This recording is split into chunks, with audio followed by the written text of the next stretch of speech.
In the heart of a southern town steeped in tradition and racial tension, Sergeant Brad McKenzie answers a call about a suspicious black man in an affluent neighborhood. Without hesitation, he confronts the man, unaware that this is no ordinary citizen but Major General Marcus Hayes, a decorated Black War hero. What begins as a tense altercation spirals into a viral scandal, shattering Brad's reputation and exposing the deep-seated biases he's carried for years. But instead of retaliation, Marcus offers something unexpected, a chance for Brad to change, to work together to heal the racial divide in their town. Reluctantly, Brad accepts, setting off a journey that will force him to confront painful truths about himself, his father's legacy, and the justice system he's sworn to uphold. As Brad and Marcus forge an unlikely alliance, the past resurfaces with a shocking revelation that will leave Brad questioning everything he thought he knew. Can two men from such different worlds find common ground, or will the weight of history pull them apart forever? The quiet hum of the fluorescent lights was the only sound in the small office of the Riverbrook Police Department. Sergeant Brad McKenzie sat behind his cluttered desk, his pale blue eyes scanning over the day's reports. His hands, rough from years on the force, shuffled through the papers absent-mindedly. Nothing unusual today, until the phone rang. "Mackenzie," he grunted into the receiver. The voice on the other end, shaky and panicked, gave a vague description of a suspicious black man walking in a high-end neighborhood near Veterans Memorial Park. The caller insisted the man didn't belong there. Brad's brows furrowed, and his jaw clenched. He didn't need much more than that. "I'm on it," he said, hanging up quickly. "Mike. Let's roll," he barked to Officer Mike Anderson, his younger partner, who was seated at the desk across from him. Mike was reviewing some case notes but looked up immediately, surprised by Brad's urgency. "What's the call?" Mike asked as he grabbed his jacket. "Suspicious black male in Willow Ridge," Brad replied tersely, walking briskly toward the door. Mike frowned but said nothing, following Brad out of the station. He knew better than to question Brad's instincts, though his stomach churned slightly at how fast his partner was jumping to conclusions. As they drove through the pristine, tree-lined streets of Willow Ridge, Brad's mind was already working. This was his turf, and he prided himself on maintaining order, especially in places like this. Marcus Hayes walked slowly along the edge of Veterans Memorial Park, his hands in the pockets of his coat. The tall trees swayed gently in the afternoon breeze, and the soft sound of birds singing filled the air. It was peaceful here, much different from the chaos he was used to seeing overseas. He smiled slightly, thinking about his upcoming keynote speech for the town's veterans event. His military service had taken him far from his hometown, but he never forgot where he came from. That peaceful moment was interrupted by the screech of tires as a police car pulled up next to him. The door swung open, and two officers stepped out. One of them, a stocky man with a stern expression, started marching toward him. "Excuse me, sir. Can you show me some ID?" Brad's voice was sharp, leaving no room for pleasantries. Marcus frowned slightly but reached into his pocket for his wallet. "Sure, officer.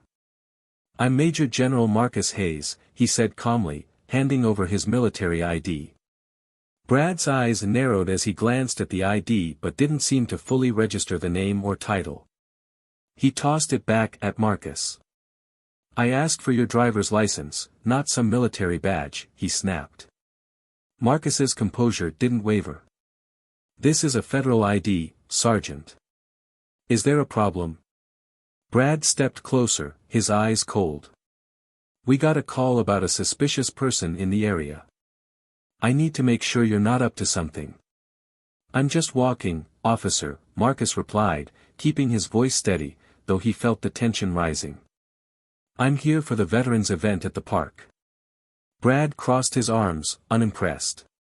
"I'm going to need you to come with me." Marcus stood firm. "There's no need for that, Sergeant. I've done nothing wrong." Before Brad could respond, another police car arrived, and Officer Mike Anderson stepped out. He quickly assessed the situation, his eyes landing on Marcus. Recognition flashed across his face. "Sergeant Mackenzie," Mike called, stepping forward, "this is Major General Hayes. He's the keynote speaker for the veterans event tomorrow." Brad froze, his rigid stance faltering slightly as the realization hit. He glanced again at Marcus, this time with less hostility, but the embarrassment was already seeping in. His grip on the situation was slipping. "What?" Brad muttered under his breath, looking back at the military ID he had previously dismissed. Marcus remained calm, though his eyes held a quiet strength. "That's what I've been trying to tell you, Sergeant." A few curious bystanders had gathered nearby, watching the scene unfold. Phones were out, cameras rolling. Brad could feel their eyes on him, and his stomach churned. This was not going the way he had planned. By the time Brad and Mike returned to the station, the damage was already done. The video of Brad's aggressive behavior had gone viral, spreading across social media like wildfire. The hashtag crossing the line was trending by the end of the day. "Mackenzie, get in here," barked the police chief as Brad walked past his office. Brad stepped inside, closing the door behind him. The chief sat behind his desk, arms crossed, looking livid. "You know what's happening out there, right? We've got the media breathing down our necks. A damn war hero, Brad." Brad swallowed hard, his jaw clenched. "Chief, I didn't know who he was." "And that's the problem," the chief shot back. "You didn't bother to find out." Brad's hands balled into fists at his sides. He wanted to defend himself, to say that he was just doing his job, but he knew it wouldn't make a difference. The world had already seen the video. The damage to his reputation was done. As he left the office, Brad caught sight of Marcus on the news, giving a calm and measured response to the reporters hounding him for a statement. He wasn't retaliating, wasn't stirring the pot. Brad felt a knot tighten in his chest. Why wasn't he angry? The small coffee shop was quiet, the soft murmur of conversation filling the space. Brad sat at a table near the window, staring down into his cup of black coffee. His mind was spinning. How had everything spiraled out of control so fast? The door chimed as Marcus walked in. He spotted Brad and made his way over, his stride calm and purposeful. Brad straightened in his seat, still unsure why Marcus had requested this meeting. "Sergeant Mackenzie," Marcus said, sitting down across from him.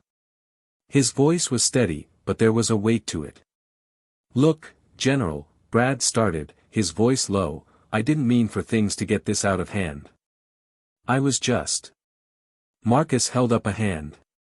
"I'm not here for an apology, Sergeant." Brad blinked, taken aback. "You're not?" "No," Marcus said, leaning forward slightly.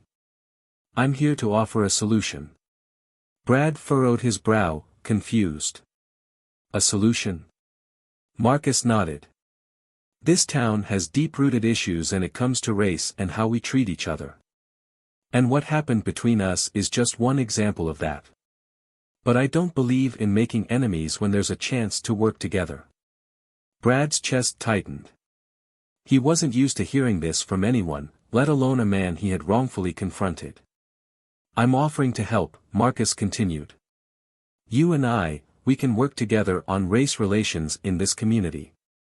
You've got a choice to make, Sergeant. You can let this situation destroy you, or you can use it to make a difference." Brad sat there, speechless. His pride screamed at him to walk away, to reject the offer. But something in Marcus's eyes, the calm authority, held him there. "I don't know if I'm the right person for that," Brad said quietly. "Maybe not," Marcus agreed. "But you could be." Brad looked down at the table, his thoughts a whirlwind. This wasn't what he expected. But maybe, just maybe, it was what he needed.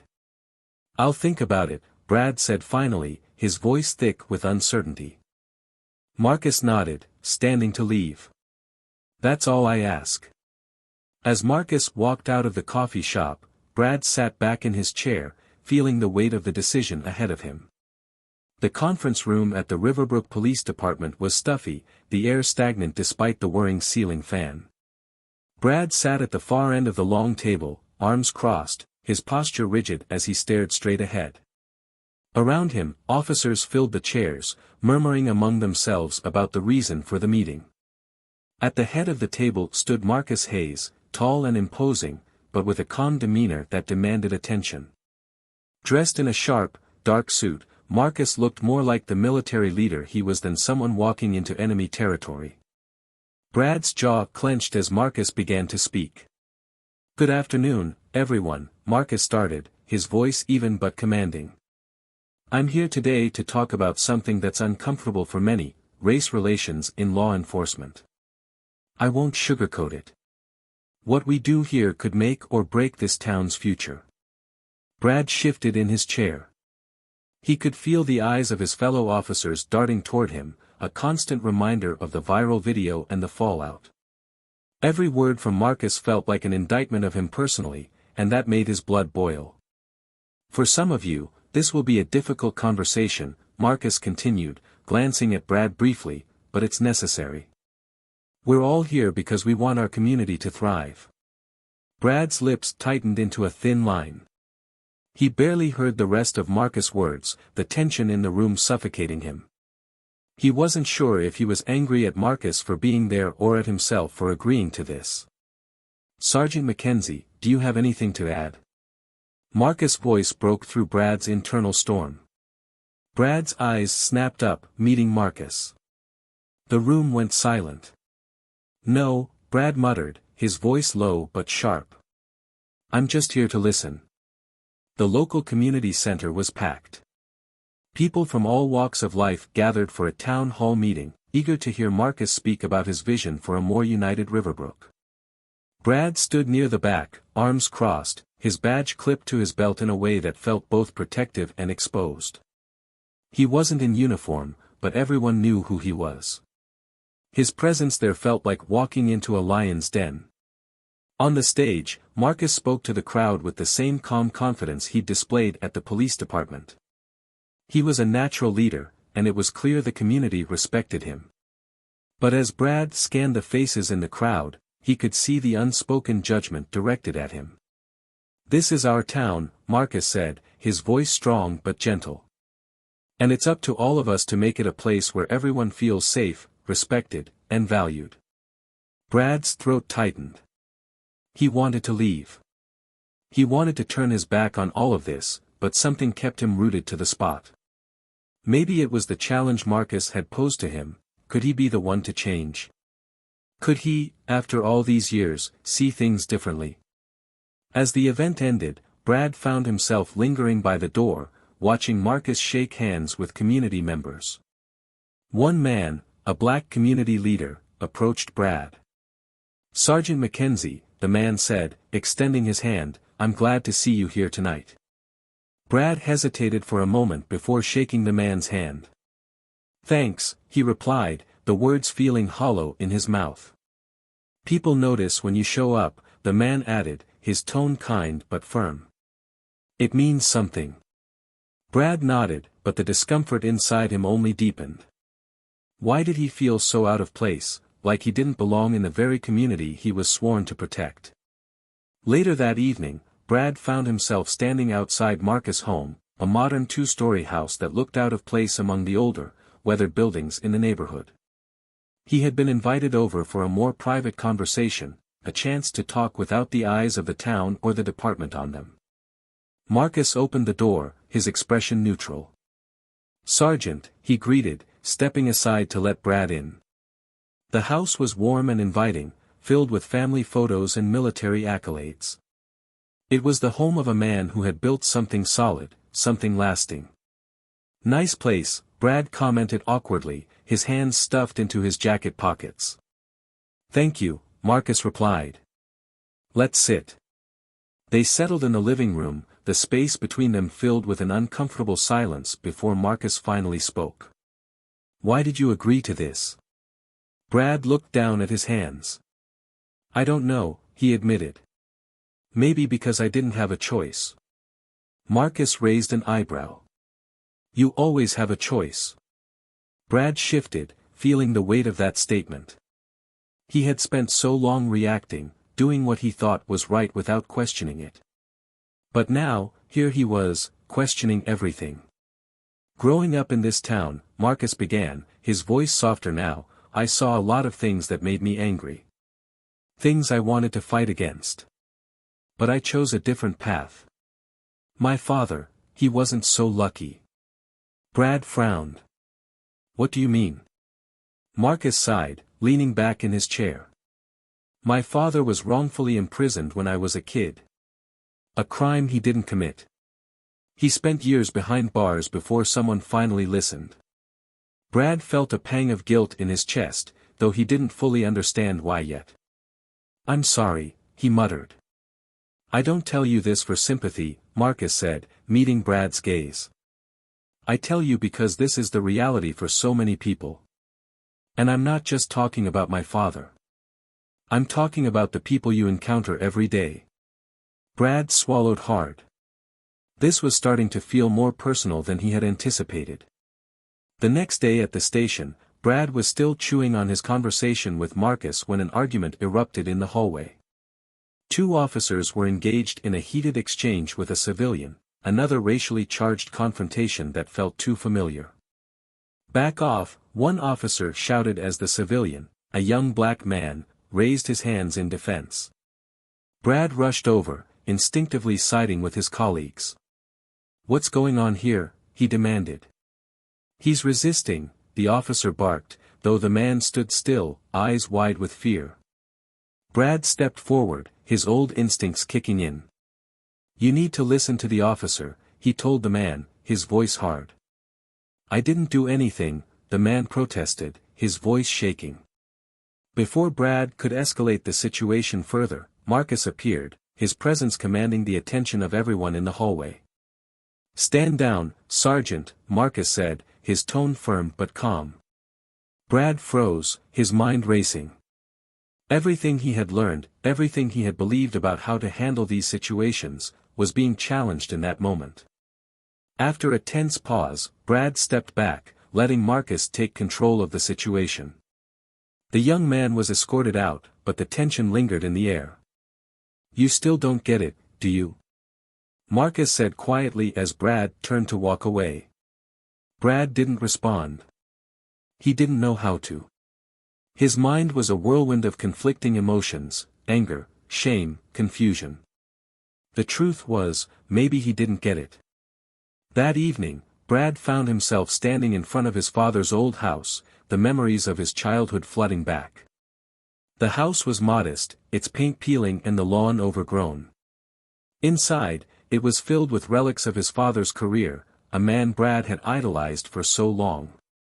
He stepped inside, the familiar scent of old wood and dust hitting him.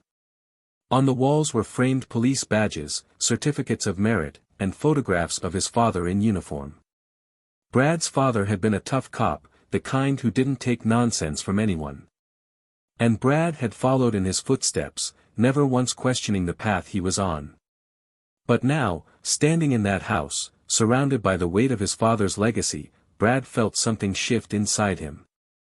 He had always believed he was doing the right thing, that he was upholding his father's principles. But what if those principles weren't enough? What if the world was more complicated than the black and white view he had held for so long? His father's face stared back at him from the photographs, a reminder of the man Brad had once thought was infallible. But now, Brad wasn't so sure. He wasn't sure about anything. The weight of the past pressed down on him, but for the first time, Brad didn't push it away. He let it settle, knowing that he had a lot more to learn. The locker room of the Riverbrook Police Department was unusually quiet as Brad opened his locker, the sound of the metal door creaking loud in the stillness. His mind was swirling with the weight of his conversation with Marcus the night before. He hadn't slept much, replaying the events over and over in his head. The revelation about Marcus's father still gnawed at him, though he couldn't put his finger on exactly why. As he stuffed his jacket into the locker, Mike walked in, his expression serious. Brad could sense the tension immediately. Hey, Mike started, crossing his arms. "You've been acting strange lately." Brad didn't look up. "What do you mean?" "You've been quieter. Ever since this whole thing with Hayes started, you've been different. Something's up." Brad sighed, shutting his locker with more force than necessary. "Nothing's up, Mike. Just trying to do my job." Mike frowned. "Really?" "Because from where I'm standing, it looks like you're letting this guy get in your head." Brad turned sharply, his blue eyes narrowing. "What's that supposed to mean?" "I mean, I get it. You feel bad. The whole town's been watching, and you've been painted as the bad guy. But you need to snap out of it. We've got a job to do." Brad's jaw clenched. He could feel the anger rising, but it wasn't directed at Mike. "Not really. It's not that simple, Mike. There's more to this than just feeling bad." Mike stepped closer, his tone hardening. "So what, Brad? You think you're some kind of hero now? Trying to work with this guy, prove you're not the racist everyone thinks you are." "That's not." "Look," Mike interrupted, "we've been partners for years. I've had your back, but you've got to stop letting this guy mess with your head. You're a cop, Brad. Act like it." Brad's fists tightened. "And what does that mean, huh? Act like what? A cop who just brushes everything under the rug? Pretends like nothing's wrong?" Mike's eyes widened. "What's gotten into you?" Brad paused, breathing heavily, trying to control his frustration. "I'm not the same guy I was a few months ago, Mike. I can't be." Mike shook his head, disbelief on his face. "Whatever, Brad. But don't say I didn't warn you when this thing blows up in your face." He turned and walked out, leaving Brad standing alone, grappling with the reality that the rift between them was widening. The following day, Brad found himself back at the community center for another meeting, this time trying to keep a lower profile. He felt out of place, but a part of him was beginning to understand why showing up mattered, even if he didn't have all the answers yet. As the crowd started to disperse after the event, a familiar face approached him, James Lawson, a respected black community leader. Brad had seen James around town for years, though they'd never spoken more than a few words. "Sergeant Mackenzie," James greeted, his voice kind but firm. "I wasn't expecting to see you here again." Brad shifted awkwardly. "Yeah, well. I'm trying." James smiled slightly. "Trying is better than nothing." He paused, then added, "You know, people are paying attention. Your being here, it means something. People notice when someone like you shows up." Brad frowned. "Someone like me? A cop? Someone from the other side?" "It matters, whether you realize it or not. Just the fact that you're willing to step into this space, it's a start." Brad felt a lump form in his throat. "Does it really matter, though? After everything?" James nodded. "It does. People may not say it to your face, but they see the effort. And for some, it's enough to give them a little hope." Brad wasn't sure what to say to that. He wasn't used to hearing these kinds of words, wasn't used to being seen in this way. For the first time in a long time, he didn't feel like the enemy. It was a small feeling, but it was enough to push him forward. Back at the station, Brad's newfound sense of resolve was put to the test. Another altercation had erupted between officers and a group of civilians. This time, it was more than just raised voices, there was shouting, tension, and an underlying threat of violence. Brad arrived on the scene to find two young black men standing with their hands raised while a group of officers surrounded them, clearly agitated. One of the men was bleeding from a cut on his face, and the officers looked ready to make things worse. "What the hell is going on here?" Brad demanded, stepping forward. One of the officers, a rookie named Jennings, pointed at the two men. "These guys were resisting. We had to take control of the situation." Brad's stomach churned as he surveyed the scene. The men didn't look like they'd been resisting anything. They looked scared, cornered. He could feel the weight of everyone's eyes on him, waiting to see what he would do. "Stand down," Brad ordered, his voice steady but firm. "What?" Jennings blinked in disbelief. "But they—" "I said stand down, Jennings. I'll take it from here." Reluctantly, the officers stepped back, but the tension in the air didn't dissipate. Brad could feel his heart pounding as he walked up to the two men, keeping his hands visible, trying to project calm. "You okay?" he asked quietly, glancing at the one with the bleeding cut. The man nodded, though his eyes were wary. "We didn't do anything wrong, officer. We were just trying to walk home." Brad's chest tightened. He knew that feeling all too well now, the fear, the helplessness. He had been on the other side of this too many times to count, but now it felt different. It felt wrong. "I'm going to make sure this gets handled properly," Brad said, his voice low. "Just hang tight." As he turned to leave, one of the other officers muttered under his breath, "What's gotten into Mackenzie? He's gone soft." The word stung, but Brad didn't react. He couldn't let himself be pulled back into the mindset he had fought so hard to leave behind. Later that evening, Brad sat in Marcus' living room once again, the weight of the day still pressing down on him. Marcus watched him closely, sensing that something had shifted. "What happened today?" Marcus asked, his voice calm but curious. Brad exhaled slowly. "There was an incident at the station.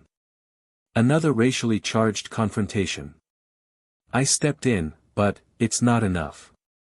It feels like no matter what I do, I'm always one step behind."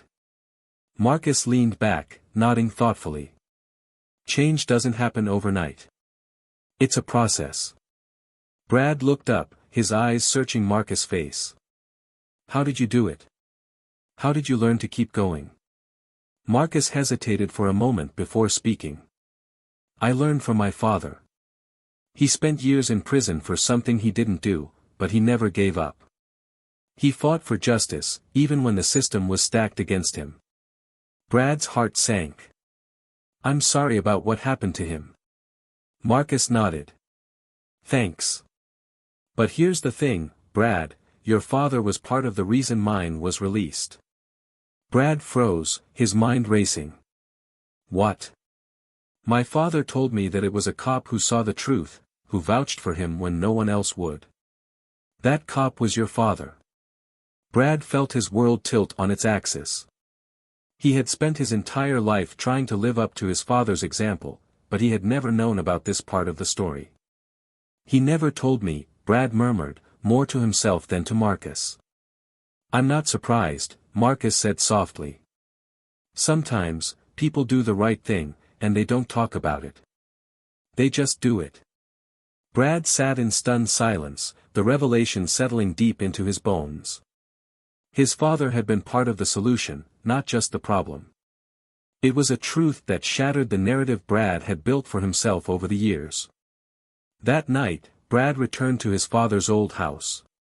The weight of the revelation about his father pressed down on him, mingling with the guilt and confusion he had been carrying for weeks. He stepped inside, the familiar scent of the past greeting him like a ghost. He made his way to the wall of photographs and memorabilia, his father's legacy staring back at him. But now, it felt different. The man in those photos wasn't just a tough cop who enforced the law without question, he was someone who had seen injustice and acted, quietly, without seeking recognition. Brad stood there for a long time, his mind racing with memories and questions.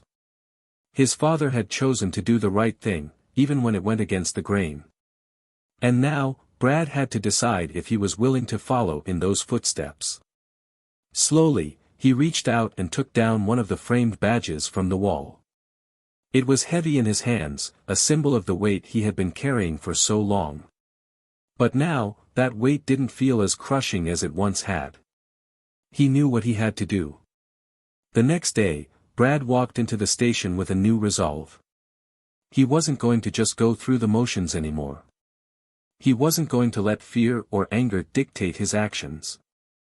He was ready to take responsibility, to be the kind of officer, and man, his father had been, quietly but powerfully.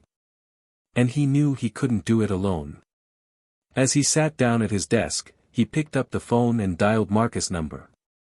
When Marcus answered, Brad didn't waste any time. "I'm in," Brad said, his voice steady. "Whatever it takes, I'm ready." Brad stood outside Marcus' home, his hand hovering over the doorbell. He had been there before, but this time it felt different. This time, he wasn't just a man with questions or hesitation. He was a man looking for closure, for forgiveness. He rang the doorbell, and moments later, Marcus opened the door. His face was calm, but there was a guarded look in his eyes. "Sergeant," Marcus greeted, stepping aside to let him in. "Marcus," Brad said, clearing his throat nervously. Thank you for meeting me." Marcus nodded and motioned toward the living room. As they both sat down, Brad struggled to find the right words. It was rare for him to apologize to anyone, let alone to someone he had wronged so deeply. "I've been doing a lot of thinking," Brad began, his voice tight with emotion. "About everything, about my actions, my father, and about you. I came here today because I owe you an apology. A real one." Marcus remained silent, his eyes focused on Brad as he continued. "I let my biases and my pride blind me," Brad said. "And I hurt you. I hurt this community. I'm ashamed of that, and I'm sorry, Marcus. You deserved better. This town deserved better." Marcus' expression softened slightly, though he kept his response measured. "It takes a lot to admit when you're wrong, Brad. I appreciate that you've taken this step, but the real work isn't in the apology, it's in what you do next." Brad nodded, swallowing hard. "I know. I've already started working with the department to change how we approach things. I'm leading a session on race relations. But I can't do it alone. I need your help." Marcus leaned back, studying Brad's face for a moment before speaking. "If you're serious about this, about making real change, then I'll be by your side. But understand this, Brad, this isn't about saving your reputation. This is about saving our community." "I know," Brad said quietly. "I want to help, not just for my sake, but for the town. For the future." Marcus extended his hand, and Brad took it. The gesture was more than a handshake, it was an unspoken agreement, a bridge between two men who had started on opposite sides but were now walking a shared path. The training session was scheduled for a Thursday afternoon, and the room was packed with officers. Brad stood at the front, facing a crowd that included many who had once looked up to him as a no-nonsense cop. Now, those same eyes were filled with uncertainty, skepticism, and even some disdain. He cleared his throat and began. "I know many of you are wondering why I'm up here. And some of you might not like what I'm about to say, but it needs to be said. I've been where you are. I've thought the same things you're thinking. I've acted out of fear, anger, and ignorance. But that's no excuse for the harm I've caused." A few officers shifted uncomfortably in their seats, but Brad pushed forward. "We have a responsibility to this town, to every single person in it. And that means we need to confront the biases we carry, the assumptions we make. We need to see people, not just suspects. We need to listen." Brad's voice cracked slightly as he continued. "I'm not perfect. None of us are. But I've learned that change starts with admitting where you've gone wrong. And I've gone wrong more times than I can count." He looked out into the crowd, his eyes landing on Mike, who sat with his arms crossed, his expression unreadable. Brad took a deep breath and kept going. "This isn't just about keeping our jobs or avoiding bad press. This is about making Riverbrook a place where everyone, no matter their skin color, feels safe and respected. I'm asking all of you to join me in that effort." There was a pause, a tension in the air as Brad finished speaking. Then, slowly, Marcus stepped forward from the back of the room. His presence immediately commanded attention, and the officers shifted their focus to him. "Brad is right," Marcus said, his deep voice carrying through the room. "This is about more than just law enforcement. This is about rebuilding trust in our community. And that's not something that happens overnight. But with commitment and humility, it can happen." A few officers nodded in agreement, though others still appeared skeptical. But Brad knew that this was just the beginning. Change wouldn't happen all at once, but it was happening, and that was enough. The Veterans Memorial Park was filled with people of all ages and backgrounds, gathering for the annual Veterans event. This time, the atmosphere was different. The tension that had lingered in the air for months had begun to dissipate, replaced by a sense of hope and unity. Marcus stood at the podium, giving his keynote speech, while Brad stood nearby, watching the crowd with a new perspective. He could see faces he had once avoided meeting, people he had once dismissed. But now, standing alongside Marcus, he felt something different, a sense of belonging. "As we honor our veterans today," Marcus said, his voice strong, "we also honor the values they fought for: freedom, justice, and equality for all. But those values aren't just something we talk about once a year. They're something we need to live every single day, in our actions and in our hearts." The crowd clapped, and Marcus continued. "This town has been through a lot recently, but I believe we're stronger for it. We've had difficult conversations, and will continue to have them. But I stand here today with hope. Hope that we can heal, that we can grow, and that we can build a community where everyone is seen and valued." As Marcus finished, the crowd erupted into applause, and Brad felt a swell of emotion. He had been on a long, difficult journey, but standing here now, he realized that the journey was just beginning, for him, for Marcus, and for Riverbrook. Back at the station, Brad was packing up his things after the event when Mike walked in. There was a tension between them, one that had lingered since their argument in the locker room. But today, there was something different in Mike's eyes. "Brad," Mike said, his voice hesitant. "Can we talk?" Brad straightened, nodding. "Sure." Mike walked over, leaning against the desk, his arms crossed. "I've been thinking, about what you said, about everything that's happened." Brad stayed quiet, waiting for him to continue. "I was wrong," Mike admitted, his voice low. "I didn't want to see it before, but I get it now. Things have to change. And I want to be part of that change." Brad was quiet for a moment, letting the words sink in. Then he nodded. "It takes a lot to admit that, Mike. I appreciate it." Mike looked up, meeting Brad's eyes. "I'm sorry for how I acted. For doubting you. I want to make things right." "You already are," Brad said, his voice softening. "It's not about getting it right the first time. It's about showing up, learning, and doing better." Mike exhaled, a small smile tugging at the corner of his mouth. "Then let's do better. Together." Brad smiled back, the weight of their past tension finally lifting. They stood there for a moment in mutual understanding, ready to move forward. A few days later, Brad returned to his father's old house. It was the place that had shaped him, the place where he had first learned what it meant to be a cop. But now, it felt like a relic of a past he was ready to move on from. He stood in the living room, staring at the wall of old police memorabilia, badges, certificates, photographs. Each one a symbol of the legacy he had been trying to live up to. But now, he saw it differently. His father's legacy wasn't just about being a tough cop. It was about standing up for what was right, even when it wasn't easy. It was about helping people, not just enforcing the law.